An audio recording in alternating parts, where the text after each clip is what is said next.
Solve and chaire.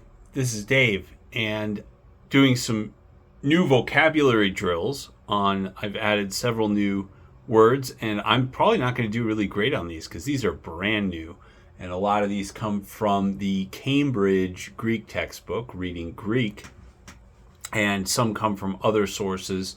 Was reading a bit of Herodotus, and so I picked up a couple of words there too, and we'll see how I do. So if you're interested in learning ancient Greek or Latin, you can find my information in the description. You can contact me. You can sign me up and list me as your referrer on Wyzant, where I do a lot of tutoring on the side. And I would be very happy to give you a discount as noted there. And anyway, without further ado, let's go for it here. Okay, pthano. Pthano, pthesomai, epthasa. I believe this means to anticipate or precede someone else. Right, okay, so I was doing this before you is the idea of this word.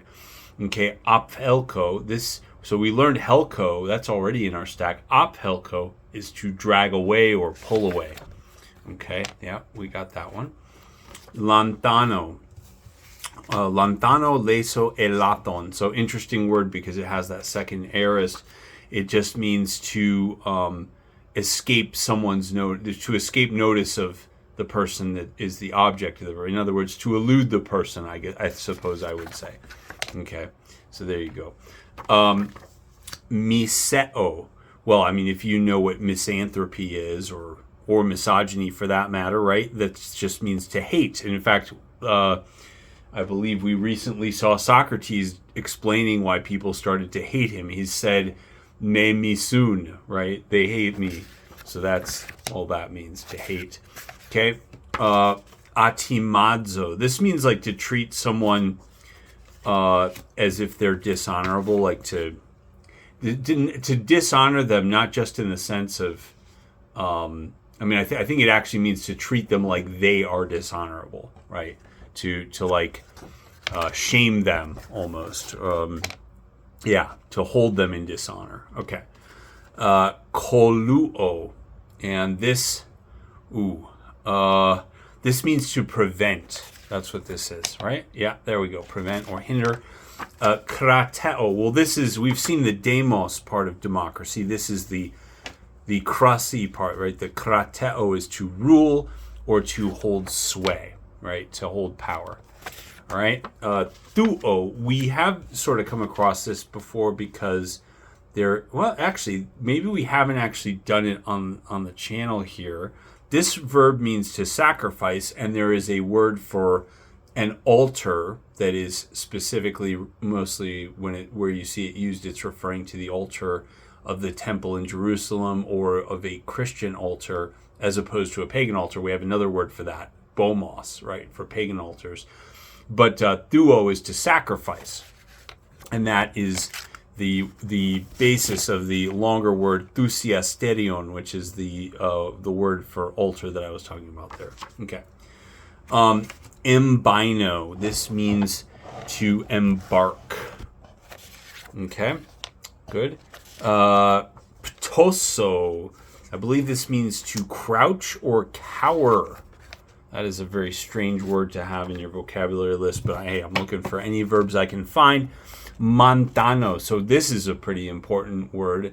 The base of it is the letters M-A-T, M-A theta, right? Math.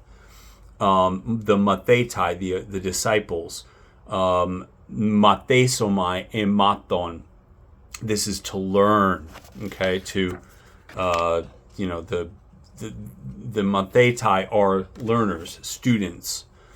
The disciples. Okay, tolmao. This is to dare or undertake. Looks like I just better put that one back there. Just gave it away. Okay, yeah, dare or undertake, or be daring is another translation in the book, the Cambridge book. Homo noeo. This means to agree, literally to be of the same mind. Okay, to be of one mind. Okay, kubernao. So if you're all into all this cyber stuff that's going on, I don't know, the kids tell me it's a big deal.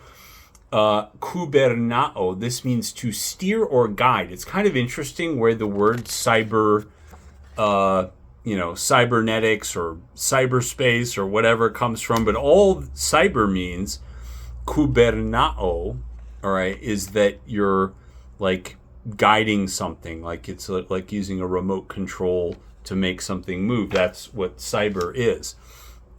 Paizo, this is to like make a mockery of someone or make them the butt of a joke.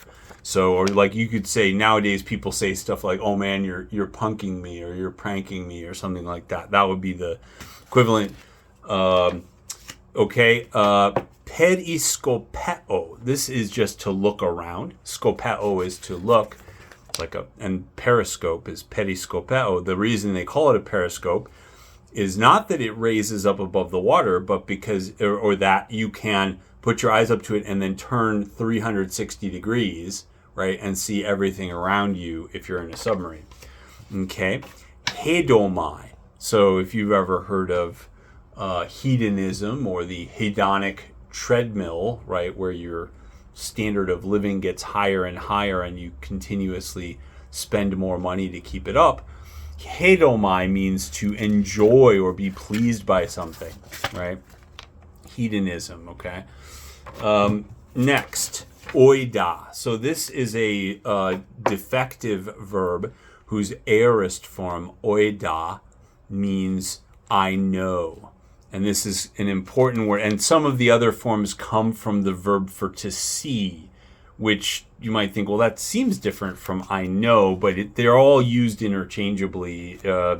I'm sure there are more rules about them than I'm aware of, so I shouldn't say it that freely, but that's just, something to keep in mind, that it's very irregular, and we see a lot of it in the readings about Socrates, saying that, oh, well, these people seem to know something, not being wise, right? Not being wise, not knowing anything.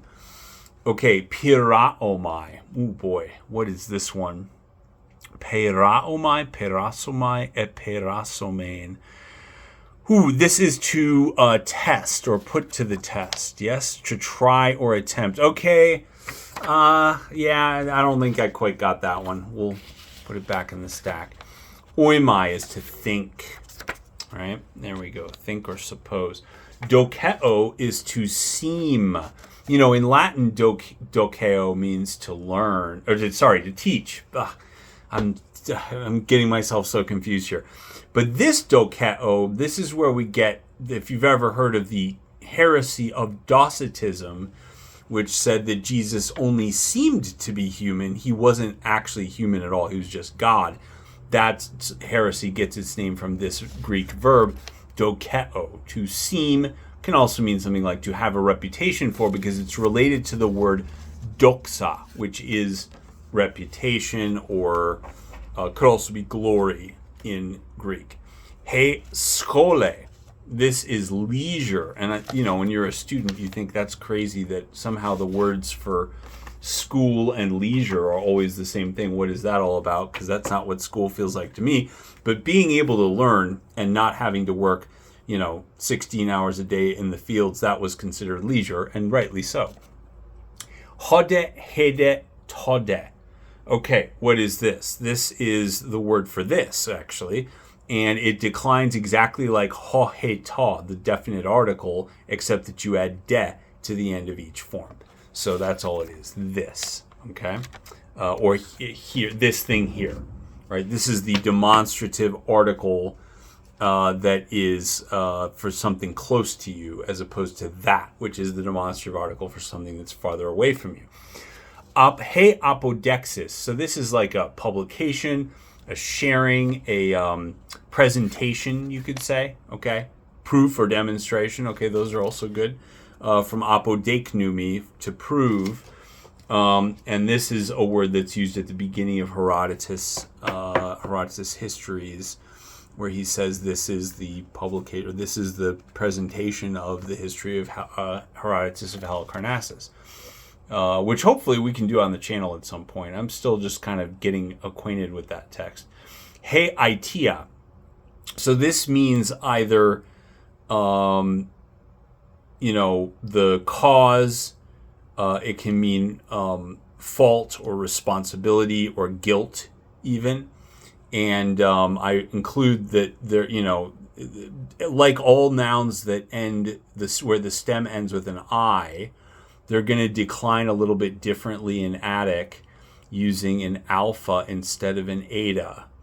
But I noted here, because I saw this word in Herodotus, who's writing in an Ionic dialect, that it can be declined differently. The genitive form that is in Ionic is aities, but in Attic Greek, which is what the standard is to study, it is aites aitias, of the the reason, the cause.